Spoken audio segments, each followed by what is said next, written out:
කරන්න බැරි වුණා. ඒකනේ මధుර පණුවත් ඇදිලා.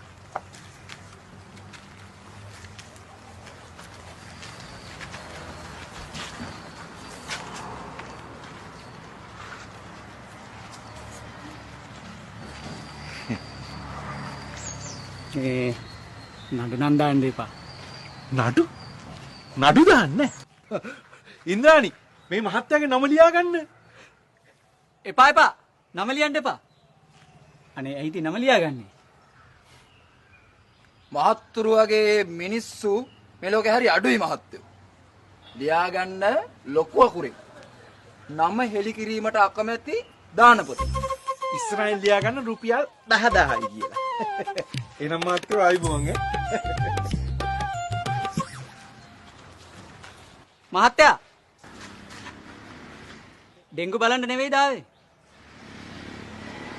ඩෙන්ගු? නෑ.